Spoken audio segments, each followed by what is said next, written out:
কোরআনে বর্ণিত সবচেয়ে অভিশপ্ত নারী, যার শয়তানি দেখে স্বয়ং শয়তানও যেন পেত লজ্জা। আজ নিয়ে এসেছি এমন এক নারীর গল্প যাকে বলা হয় জাহান্নামের মা।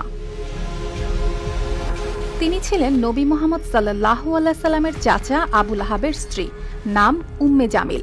তার আসল নাম ছিল অরওয়া বিনতে হারব। মক্কার প্রভাবশালী কুরাইশ বংশের নারী এবং ইসলামের কঠোরতম বিরোধীদের একজন।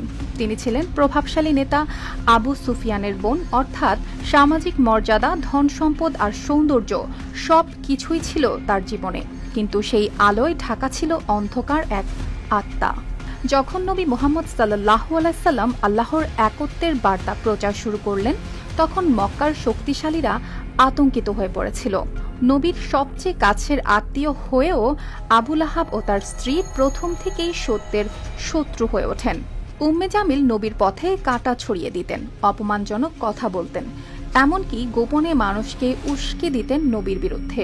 তার মুখের কথাই ছিল এতই বিষ যেন পৃথিবীর সবচেয়ে বিষাক্ত সাপও যেন হার মানে, আর হৃদয়ে জ্বলত ঘৃণার আগুন।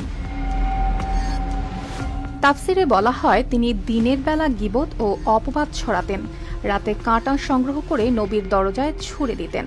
তার এই আচরণ এতটাই নিকৃষ্ট ছিল যে কোরআনের সূরা আল মাসাদে আল্লাহ তাআলা তার নাম সরাসরি উল্লেখ করে বলেন, তার স্ত্রী যে কাঠ বহন করত তার গলায় থাকবে পাকানো দড়ি। এখানে কাঠ বহন মানে আগুনের জ্বালানি বহন করা, অর্থাৎ তিনি মানুষে মানুষের শত্রুতা ও ফিতনার আগুন ছড়াতেন।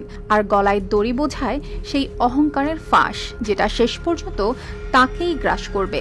ইসলামী ব্যাখ্যায় বলা হয়, তিনি দুনিয়ায় যেমন নবীর পথে আগুন ছড়াতেন, পরকালেও সেই আগুনই হবে তার শাস্তি। তার স্বামী আবু লাহাবের ধন সম্পদও রক্ষা করতে পারেনি। দুজনেই হয়ে গিয়েছিলেন আগুনের প্রতীক, অহংকার ও অবিশ্বাসের প্রতিফলন। উম্মে জামিলের গল্প তাই শুধু এক নারীর কাহিনী নয়, এটি এক চিরন্তন শিক্ষা যে আগুন অন্যের জন্য জ্বালাও, একদিন সেই আগুনই নিজের গলায় দড়ি হয়ে জড়িয়ে যায়। তিনি ইতিহাসে থেকে গেছেন কোরআনের একমাত্র নারী হিসেবে, যার শাস্তি আল্লাহ নিজ মুখে ঘোষণা করেছেন। অহংকার, হিংসা আর বিদ্বেষে পোড়া এক আত্মার নাম উম্মে জামিল, জাহান্নামের মা।